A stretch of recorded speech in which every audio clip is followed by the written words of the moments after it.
Assalamualaikum warahmatullahi wabarakatuh. Selamat pagi. Perkenalkan, saya Husnul Khotimah, NIM D141700085.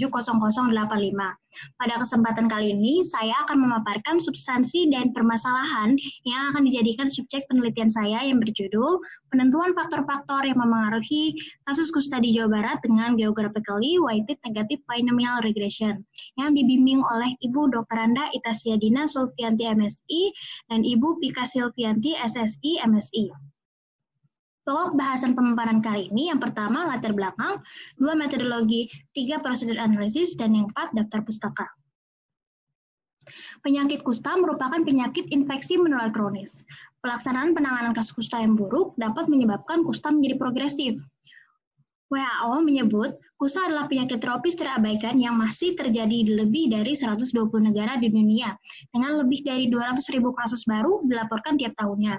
Pada tahun 2019, Indonesia menempati urutan ketiga di dunia kasus baru kusta sebanyak 17.439 kasus setelah India dan Brazil.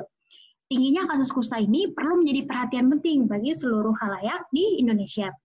Grafik di bawah menerangkan banyaknya kasus kusta di provinsi tertinggi dan terendah banyaknya kasus kusta di Indonesia. Provinsi Jawa Barat menempati urutan kedua penyumbang kasus kusta terbanyak di Indonesia, sebanyak 2.101 kasus pada 2019 setelah Jawa Timur. Walaupun prevalensi penyakit kusta di Jawa Barat tinggal lebih kecil 1% per 10.000 penduduk, hal tersebut tidak juga menjadikan Jawa Barat sebagai provinsi yang bebas akan penyakit kusta. Oleh karena itu, penelitian saya ini mengenai peubah-peubah yang memengaruhi banyaknya kasus kusta di Jawa Barat tahun 2019. Banyaknya kejadian kasus kusta di Jawa Barat merupakan contoh kejadian cacah. Menurut Agresi 2002, regresi Poisson merupakan model regresi non-linier yang dapat digunakan untuk memodelkan data cacahan. Asumsi yang perlu dipenuhi regresi Poisson ialah nilai min dan varian dari peubah respon harus bernilai sama. Akan tetapi, ada kalanya terdapat kondisi overdispersi, yaitu nilai varian dari peubah respon lebih besar dari nilai minnya. Kemudian, menurut Hilbe 2011, model negatif binomial dapat mengatasi permasalahan overdispersi pada regresi Poisson karena memiliki parameter dispers yang dapat menjelaskan ragam pada data. Banyaknya kasus kusta berbeda-beda pada tiap wilayah di Jawa Barat karena kondisi lingkungan, sosial budaya, serta kondisi ekonomi tiap wilayah pun berbeda, sehingga pelayanan kesehatan yang diterima penyandang kusta tentunya tidak akan sama. Hal ini didukung dengan pernyataan Kerpontes et al. 2006, yaitu kasus kusta dipengaruhi oleh faktor-faktor sosial ekonomi, lingkungan, demografi, dan faktor perilaku. Dan Cora 2016 menyatakan faktor yang berperan terhadap terjadinya kasus kusta ialah letak geografis, ras, iklim, status gizi, dan status sosial ekonomi. Pada 2002, Forteringham et al. Menyatakan pengembangan model regresi yang memperhatikan adanya faktor keragaman spasial, yaitu dengan geographically weighted regression. Kemudian, pada tahun 2013, Silva dan Rodriguez mengembangkan metode Geographically Weighted Negative Binomial Regression, GWNBR. Model GWNBR ini salah satu metode yang cukup efektif menduga data yang memiliki efek spasial untuk data cacah yang memiliki overdispersi. Sehingga tujuan penelitian ini ialah mengetahui peubah-peubah yang memengaruhi banyaknya kasus kusta di Jawa Barat tahun 2019. Data yang digunakan pada penelitian ini ialah data sekunder yang didapat dari Badan Pusat Statistik dan Dinas Kesehatan Provinsi Jawa Barat tahun 2019. Berikut peubah-peubah yang digunakan dan unit observasi yang diteliti ada 18 kabupaten dan 9 kota di Jawa Barat. Selanjutnya prosedur analisis. Yang pertama dilakukan ialah melakukan eksplorasi pada data, yaitu mendeskripsikan karakteristik kasus kusta di Jawa Barat. Terlihat terdapat pencilan pada banyaknya kasus kusta di Jawa Barat. Menurut Hardin dan Hilbe 2007, salah satu penyebab terjadinya overdispersi ialah adanya pencilan. Selanjutnya dilakukan eksplorasi terhadap peubah-peubah yang diduga memengaruhi banyaknya kasus kusta di Jawa Barat. Lalu dilakukan pemodelan regresi Poisson. Menurut Agresti 2002, regresi Poisson merupakan model regresi nonlinier yang tepat digunakan untuk memodelkan data cacahan. Berikut persamaan dari regresi Poisson. Selanjutnya, dilakukan pengujian parameter dari regresi Poisson secara simultan dan secara parsial.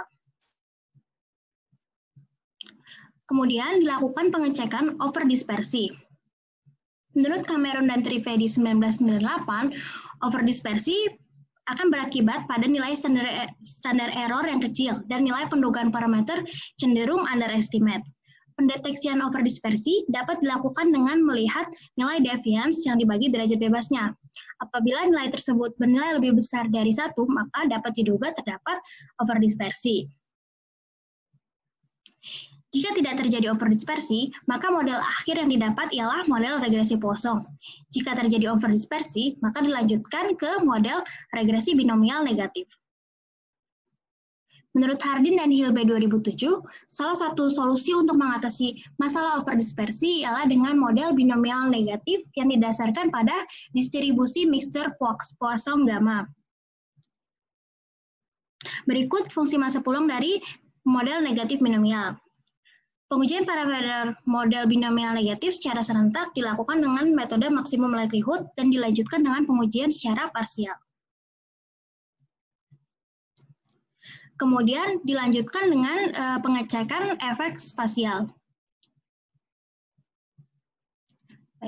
Heterogenitas spasial adalah suatu kondisi pada suatu wilayah memiliki perbedaan antar satu lokasi yang satu dengan lokasi yang lain menurut Monika et al. 2014. Pengujian heterogenitas spasial dapat menggunakan uji bersebagian dengan hipotesis dan statis uji sebagai berikut. Selanjutnya, menurut Juraidah 2020, dependensi spasial dikaitkan dengan gagasan ruang relatif atau lokasi, yaitu daerah tetangga diharapkan lebih mirip daripada daerah yang letaknya berjauhan. Pengujian dependensi spasial dapat menggunakan statistik indeks Moran dengan hipotesis dan statistik ujinya sebagai berikut. Jika terdapat efek spasial, maka dapat dilanjutkan dengan penentuan pembobot spasial. Pembobot yang digunakan dalam penelitian ini merupakan fungsi adaptif kernel B-square, karena tiap kota atau kabupaten memiliki banyak kasus kusta yang berbeda-beda. Oleh karena itu, tiap lokasi memerlukan bandwidth yang berbeda juga. Hal ini didukung dengan pernyataan Forteringham et al. 2002, yaitu fungsi adaptif kernel digunakan saat setiap lokasi pengamatan memiliki nilai bandwidth yang berbeda. Salah satu fungsi pembobot adaptif kernel yaitu adaptif kernel B-square, dengan statistik yang digunakan sebagai berikut. Dengan B adalah parameter non-negatif yang disebut bandwidth, dan DIJ adalah jarak antar titik lokasi I dan lokasi J dengan jarak Euclidean. Ketika terdapat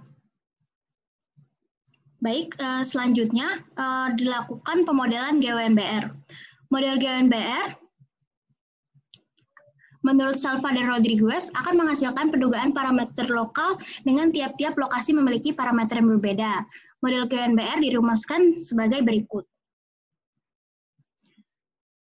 Menurut Silva dan Rodriguez, estimasi parameter model GONBR yang didapat melalui metode iterasi numerik dengan Newton-Raphson. Berikut langkah-langkahnya. Yang pertama, menentukan nilai taksiran awal parameter. Yang kedua, membentuk vektor kemiringan G. Yang ketiga, membentuk matrik Hessian. Yang keempat, mensubstitusikan nilai beta dugaan 0 ke dalam vektor gradien G dan matriks H. Dan yang kelima, melakukan iterasi dari M sama dengan 0 dengan persamaan sebagai berikut. Dan yang keenam, menentukan penduga parameter yang konvergen yang didapat ketika nilai mutlak beta duga M plus 1 dikurang beta duga M itu lebih kecil dari epsilon.